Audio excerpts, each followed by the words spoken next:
Hi guys, Bergen packing part 3. Okay, straight into it. I left you in this position. Okay, top flat, underneath the top, inside there. I've got my scope, and I use that to check where my registrants are walking to on the fan dance. But seriously, it comes in handy if you see someone screaming in the distance. You want to have a better look. It's just a bit of a scope. Okay, standard scope. This is quite a high powered one, but you can get all different types. Okay, so I just keep that in the bottom. In there also, it's not in there at the moment, but in there also I keep a waterproof map of the area that I'm going to be walking in as well. That's if it's not on my body using, and I also keep spare maps in there as well. Okay, so that's it for that side of the Bergen, and that's it for the contents of the Bergen. Now, my Bergen, as it was with the kit inside, weighs 45 pounds with the kit I've just explained to you. So for those who cannot manage to fill 35 pounds, you've got a lot of ideas there to pack your Bergen. It's not all mandatory kit.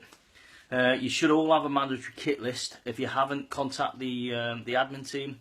We're getting a lot of messages on Facebook about messages. Fire them at the admin team rather than firing it on Facebook, because they are busy and they're still working now. I contact them quite regular to see where they're up to. They're answering emails.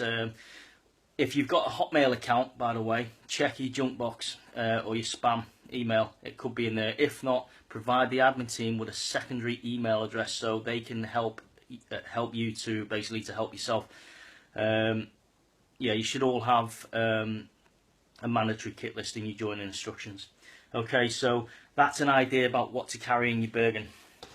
The other thing when choosing a Bergen, what you need to look at as well is the padding on the straps. Okay, make sure that is adequate. You can buy second-hand Bergens. Obviously, when you get them new, you don't need to go through all this. But when you buy second-hand Bergens, make sure that the padding is adequate, and try them on. Don't be afraid to try Bergens on. Ask the retailer if he can put something in the Bergen to weigh it down a little bit, and try it on. Always should always have a waist strap as well. So what that helps to do is transfer some of the weight distribution. Staying on the topic of weight distribution, this is another reason why it's good to have a modular type of or a large Bergen, so you can distribute the weight. What you want to be doing, where possible, is keep the weight at the top of your Bergen. That's why I have the sleeping bag at the bottom, so that it stuffs the Bergen. It's not exactly heavy, but it stuffs the Bergen so you can put items on the top. If you start putting heavy items at the bottom, not only it's difficult to access when you need them, and let's face it, the chance of you needing the sleeping bag is quite remote unless you come across a casualty or become one yourself. So that stays at the bottom. But if you add heavy kit at the bottom as well, it will disalign your spine when you're tabbing. You might not notice it at first, but if you keep doing it, you will notice it and you'll come a cropper with it. So try and keep the weight or the heavier items, if possible, near the top of your Bergen. The other thing I would recommend is the top fasteners, the straps. Make sure they're tight. You want this Bergen as close to you as possible. If anyone remembers the mandatory lifting manuals you used to have to read or go through the videos before you started a job anywhere, it's very similar. Keep the weight close to your body. Okay, so them straps need to be tight so the weight is as high as possible and as close to your body as possible. My preference is the short back Bergen. The reason being is, again, because it's higher on the back, but also if you've got a belt or something, like I sometimes wear a belt with a little bag of food in it, it keeps it above that and it's not knocking it and banging into it. And also, I'm a short arse, so it suits me anyway. Okay. The other thing I'll say is, on all the zips, you'll usually find they come with this anyway, but if you're buying second-hand Bergens or backpacks, on all the zips, make sure, you can see that, make sure they've all got a bit of cord on the zip.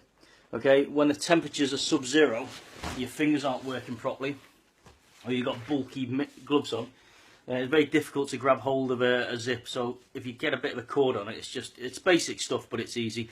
Also, the dubbing, the wax that you put on your boots, get a little bit of it and put it along the zip. Okay, not only does it helps to lubricate it a little bit, but it will also keep the seams waterproof as well. It just only needs a little bit though. Don't put too much on, because dubbing does attract dust and muck, albeit it is waterproof. So yeah, make sure you keep everything serviceable. That's the key to it. The other thing that I need to show you is inside the Bergen. You notice at the back, this is the back of the Bergen now. I've got a flat mat. It's a roll mat, but it's a flat one. Okay, and that folds up into a nice square. And I place that purposely in the back of the Bergen, so I've got a bit of padding on my back, and that's what I use, and it's useful as well. And the key thing is, all your kit you've got, try and make it useful equipment. As I keep saying, a person who's injured you come across, you know, they're not going to benefit from a bag of wet sand or a couple of dumbbells. Okay, so make sure you've got useful items to make up the weight. That's the main important thing. I'll read. There's a few questions. I'm just going to look at them. There's a few questions I've been asked. So one of them is about the straps. I've already answered that. You can tape it up with the tape you've seen there with Velcro. You can use. I've seen one of the comments. You can use some rubber. You can even use heat shrink. You can use inner tube. Anything you can tape it up with, elastic bands, anything. It's your personal preference. It's just trial and error. Get out there and try it and see what works. I've had a question: should I waterproof the whole bag or just individual bags, or both? Choose the latter. Go for both. And the reason being, you know, anything can be punctured at the end of the day. The outer bag, if it's punctured, all your kit's going to be wet inside. You need a main bag liner, like you've seen I've got, and then individual bags inside that. I'll always keep my dry kit in an individual bag. Anything that needs to be protected, keep it in an individual bag. Obviously, your waterproof, that can go at the top. It's waterproof in itself. Stands to the reason it doesn't need a waterproof sack. So it's all about thinking logical with your kit. What I wouldn't go for is these outside waterproof liners. The main reason being, yeah, they'll keep your kit wet, but if any water gets in, it's going to stay in, and yeah, unless you've got a waterproof bag inside there, your kit's going to get wet. The other reason, if you want to get to any of your kit, any of your pockets, you've got to take the thing off. And again, if your kit's not waterproof inside, you're going to get wet if it's raining. So I don't like them, I don't believe in them, and I think it's just someone trying to make money thinking too hard. Keep it simple, waterproof inside and separate bags inside. Okay, sleeping bag. What sleeping bag? I've been asked that question. Again, personal preference. I've got an SF one in there. What I mean by that, you can actually buy them. They're quite lightweight, but the one I've got is a 4-season. You don't really need that season in the UK unless you're going up into the Highlands of Scotland in the middle of winter. Maybe you are, and even then, they're really made for Arctic weather. A 3-season sleeping bag should do. What I would advise not to do is get one of the tiny ones that just go into a tiny ball, because yeah, they're small for your Bergen. However, when you come to need that, you might as well just sleep in a bin bag. They're no good to man the beast. So make sure it's a good season bag, and again, trial and error. Try it out, make sure it's a decent bag. If you've got a large Bergen like this, the size of the sleeping bag shouldn't matter too much. Don't be scrimping because you've only got a small Bergen. Just enlarge your Bergen, get another Bergen. The other question I've had is, okay, mandatory type of camelback do we need? I've shown you my camelback. It's again, I know it becomes a bit boring, but it is your choice. What I will say, again, with the same answer as the Bergen, the bigger the better when it comes to a camelback. The larger ones are 3 litres. You can get 1.5. You can get half a litre ones, 1 litre, 2 litre. 3 litres is your better type to get, because you don't always have to have 3 litres in. Stands to reason you can put 2 litres in, but you can have up to 3 litres. So always bigger is best. Make sure you try and put a coating on the water tube. as mentioned before, if it's icy, that's going to just ice up inside. You know, if you were in your car and you had a bottle of drink and you put a fleece jacket over the top in the summer, it'll keep that drink warm on your cold on your seat. Same in the winter, if you put a fleece jacket over a bottle, it's going to stop it from freezing. And the same happens with the water tube. So you need some material on there. Most of the Gucci ones have already got this on, but you can make them yourself.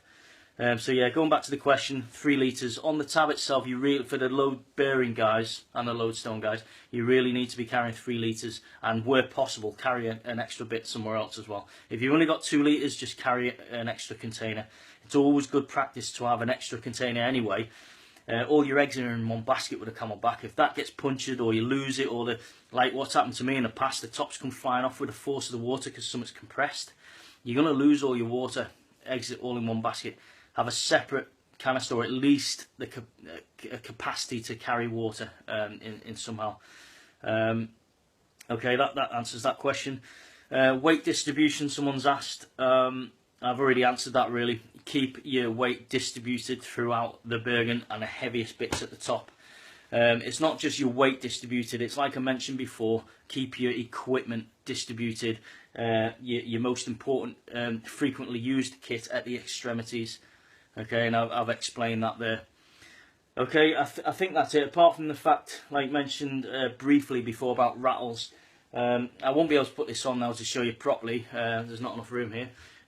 But when all my kit is in my Bergen, I can jump up and down, it doesn't rattle at all.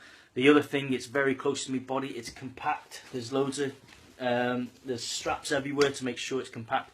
No matter how big or small your Bergen is, always make sure it's tightly packed. Okay, and there's no room for it to be moving around. The last thing you want is free movement.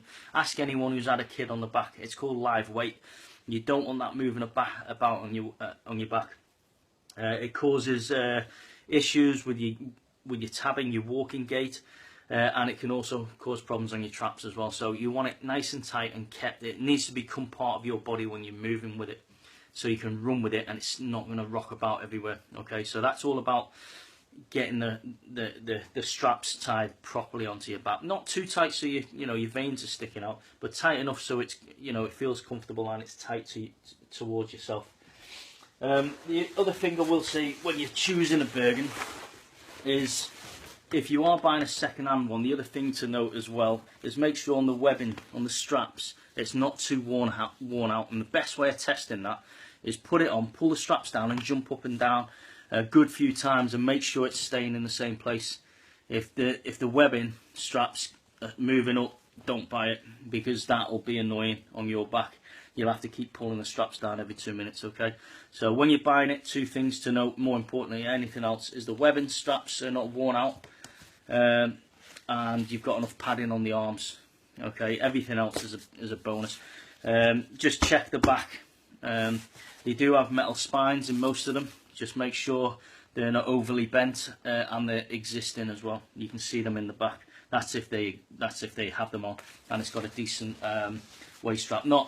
Not everyone likes them, but I believe in them because it's a bit of a transfer, as I say, of the weight into your waist, your lower body and your upper body. And also, again, it keeps your Bergen close to you. You don't want it banging on your lower back. If you do get rubs, a lot of people get rubs on the lower back. Prevention better than cure, like I said on it. It's very similar to your feet. Zinc oxide tape is the key. Shave your back because you don't want to be ripping that with your hairs off. Again, Tink Benz or Fry's Balsam on your back. You'll have to get someone else to do this for you and put a big strip of zinc oxide across where your hips, where the Bergen rubs. And yeah, the zinc oxide will take the rub and not your back. Not everyone suffers with that, but there you go. I hope I've answered everyone's questions. If I've missed anything out, comment and I'll try and answer it on the next video. But good luck on Saturday, guys, and give it your all. Don't give up. There's people there to support you. Everyone's there in the game with you, and it's about getting your head down and going for it. As they say, it's a few hours of pain, and the glory's forever at the end of the day. You'll get a honking nice medal at the end. You get a certificate. There's food. There's sports massage, complimentary at the end. So just head down and go for it, and good luck with it. And I'll be there on Saturday. Cheers, guys.